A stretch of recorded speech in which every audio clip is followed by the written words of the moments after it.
Author बहुत ही गरीब घर से थे और कामयाबी का रास्ता ढूंढ रहे थे। जब वो कॉलेज में थे तो उन्होंने सोचा कि वो बिलियनर्स का इंटरव्यू करेंगे, ये जानने के लिए कि ऐसी कौन सी चीज़ है जो इन लोगों को सक्सेसफुल बनाती है। बहुत सारे लोगों का इंटरव्यू लेने के बाद ऑथर को पता चला कि जो एक मिडिल क्लास और रिच क्लास में अंतर होता है वो होता है थिंकिंग, यानी कि माइंडसेट का। एक बार एक बीवी ने अपने आदमी को ग्रोसरीज लाने भेजा और चीज़ों की एक लिस्ट भी दे दी कि वो कितने की आएंगी।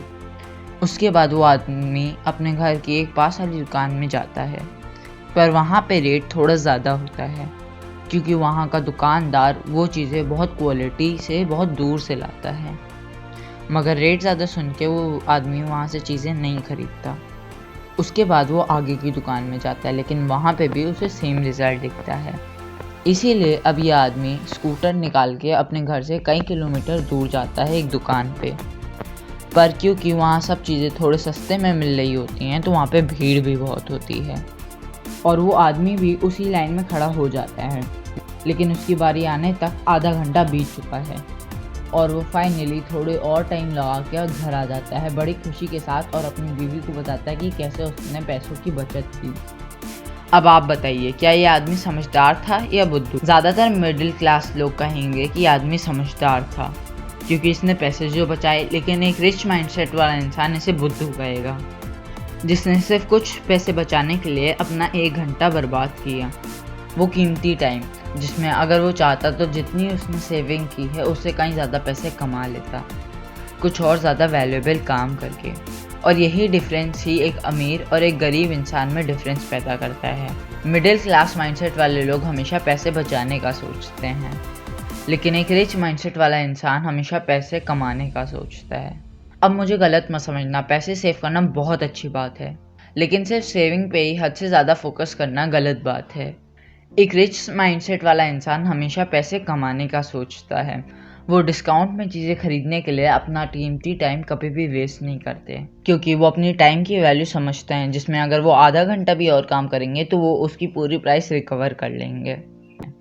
माइंड वैली के फाउंडर विशन लाखिया ने भी अपनी latest book the Buddha the badass के बारे में कुछ ऐसे ही प्रिंसिपल डिस्कस किए हैं, जिसका नाम है ओडा, जो जॉन बॉयड ने बहुत इस्तेमाल किया था। जॉन बॉयड ने नोटिस किया कि एयरफोर्स में जो पायलट सबसे ज़्यादा बुलेट वेस्ट करते थे वो ही सबसे बेस्ट पायलट थे क्योंकि वो ओडा को फॉलो करते थे, यानी observe, Orient, decide and act. ये प्रिंसिपल कहता है कि जितना हो सके उतनी ज़्यादा तेज़ एक्शंस लो और बाद में डिसाइड करो कि एक्शन सही था या नहीं। इससे आपकी काम की स्पीड बढ़ेगी और आप जल्दी से आगे बढ़ पाओगे। मतलब feel fast to achieve fast. Ratan Tata कहते हैं कि वो सही डिसीजन लेने में बिलीव नहीं रखते, वो पहले डिसीजन लेते हैं और उसे फिर सही करते हैं। मान लीजिए कि सुबह नहाते नहाते ही आपके दिमाग में एक बिजनेस आइडिया आया है जिससे बहुत लोगों की हेल्प हो सकती है। आप उसे तुरंत रिसर्च चालू कर देते हो, यूट्यूब वीडियोस देखते हो, बुक्स रीड करते हो और आपको पता चलता है कि आपको अपने गोल को अचीव करने के लिए कुछ सिंपल स्टेप्स लेने पड़ेंगे। पर अचानक आप रुक जाते हो और कहते हो कि मुझे तो ये काम आता ही नहीं है, मैं ये काम कैसे करूँगा। मतलब आप सिर्फ हाउ के बारे में सोचते हो। मतलब मुझे ऐप तो बनानी है लेकिन मेरे को कोडिंग नहीं आती, मेरे को डिजिटल मार्केटिंग नहीं आती, ये नहीं आता, वो नहीं आता, बस एक्सक्यूज़ पे एक्सक्यूज़ आप देते रहते हो। तो सुनिए, जियो पे जब आप कस्टमर केयर पे कॉल करते हो तो क्या मुकेश अंबानी आपका कॉल उठाते हैं? ज़ोमैटो पे कॉल करने पे क्या दीपेन गुप्ता, जो कि ज़ोमैटो के फाउंडर हैं, वो आपको खाना पार्सल करना आते हैं? ऑब्वियसली नहीं। क्या स्टीव जॉब्स ने एप्पल के प्रोडक्ट्स खुद बनाए थे? जी नहीं। जहाँ पे एक मिडिल क्लास इंसान कहता है कि मैं ये काम कैसे कर सकता हूँ, वहीं पे एक रिच इंसान पूछता है हूँ, यानी कि वो कौन होगा जो मेरे लिए इस काम को मेरे से बेहतर कर सकता है। अब मान लीजिए कि आप एक कॉन्ट्रैक्टर को अपना घर बनाने के लिए काम देते हैं। क्या आपको लगता है कि वो कॉन्ट्रैक्टर खुद घर बनाएगा? जी नहीं। उसके पास एक हू लिस्ट होगी जहाँ पे उसके पास प्लम्बर, सप्लायर और वर्कर के नाम और नंबर्स मेंशन होंगे जो वो घर बनाएंगे। उनकी अप्रोच होती है हू, ना कि हाउ, इसीलिए वो बहुत पैसा कमाते हैं बिना एक्चुअल में खुद कुछ काम किए। इसीलिए अगर आपको अमीर बनना है तो पूछो हू, ना कि हाउ। डोनाल्ड ट्रंप एक बार कई बिलियन डॉलर्स के खर्चे में फंस गए थे। जब भी डोनाल्ड ट्रंप एक गाड़ी में बैठे होते और एक गरीब को देखी, वो सोचते कि ये कितना अमीर है क्योंकि इसके पास तो पैसे नहीं हैं, मैं तो बिलियंस ऑफ डॉलर के कर्जे में हूँ। लोन किसी भी बंदे को तोड़ के रख देती है, लेकिन डोनाल्ड ट्रंप नहीं टूटे।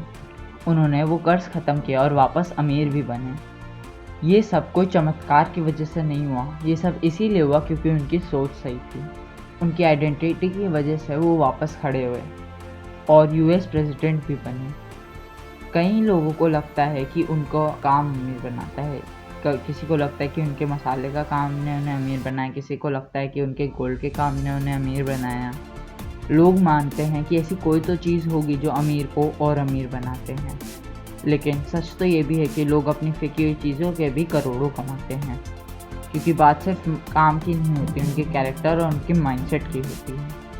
अमीर लोग बहुत ही ऑब्सेसिव होते हैं, यानी उन्हें अमीर बनने का बहुत जुनून होता है और वो किसी प्रॉब्लम को तब तक सोचते रहते हैं जब तक उन्हें उनका सोल्यूशन ना मिल सके। वॉलमार्ट के सीईओ सैम वॉल्टर दुनिया के सबसे अमीर आदमी में से एक थे।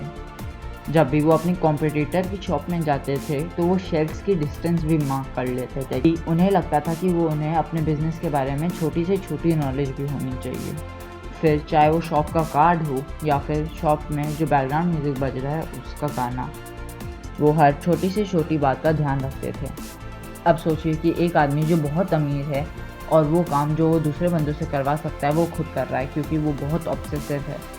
अमीर लोगों को इस बात से फ़र्क नहीं पड़ता कि दूसरे लोग उनके बारे में क्या सोचते हैं। अगर उन्हें चाय ही पीनी होती है तो वो चाय ही पीते हैं, सिर्फ कूल दिखने के लिए वो कोल्ड ड्रिंक्स नहीं पीते। उनका माइंड किसी प्रॉब्लम को सॉल्व करने में इस तरह डूब जाता है कि उन्हें दुनिया की परवाह नहीं रहती, वो सिर्फ वो सोल्यूशन के बारे में सोचते हैं। और यही जुनून ही उनकी ग्रोथ का रीज़न होता है। ऊबर आज one of the best companies है जो कि अपनी सर्विस 69 कंट्रीज़ में देती है, जिसकी कई बिलियन डॉलर्स में वैल्यूएशन है। अब इस अमेजिंग सक्सेस का क्रेडिट जाता है ट्रैविस को, जो कि ऊबर के फाउंडर हैं। उन्होंने कंपटीशन के पीछे भागने से पहले अपना क्रिएटिव दिमाग का इस्तेमाल किया। टैक्सी पहले से चलती थी, बंदे पहले से थे, क्योंकि ज़्यादातर लोग कॉम्पिटिटिव माइंड के होते हैं, तो उन्होंने भी अलग अलग टैक्सी की कंपनियां खोल ली। किसी ने भी इस प्रॉब्लम के बारे में नहीं सोचा कि टैक्सी ना मिल पाना कितना प्रॉब्लमैटिक होता है। और आज उसी थिंकिंग की वजह से ट्रैविस ने एक ऐसी ऐप बनाई जिससे पैसेंजर्स की टाइम वेस्ट ना हो और ड्राइवर्स को पैसेंजर्स मिलने में आसानी हो। और उसी अमेजिंग थिंकिंग की वजह से आज ट्रैविस एक बिलियन डॉलर कंपनी के सीईओ हैं। दुनिया में काफ़ी चीज़ों से पैसे कमाए जा सकते हैं, लेकिन जो सबसे पहले आपको काम करना पड़ेगा वो अपनी थिंकिंग को कॉम्पिटिटिव ना बनाकर क्रिएटिव बनाना। बचपन से हमें सिखाया जाता है कि हमें कॉम्पिटिटिव बनना चाहिए, जिससे हमारा जो क्रिएटिव माइंड होता है वो एकदम शट हो जाता है और जो हमारे सामने प्रेजेंट अपॉर्चुनिटीज़ होती हैं हम उसे भी नहीं देख पाते। इसीलिए हमेशा क्रिएटिव सोचें।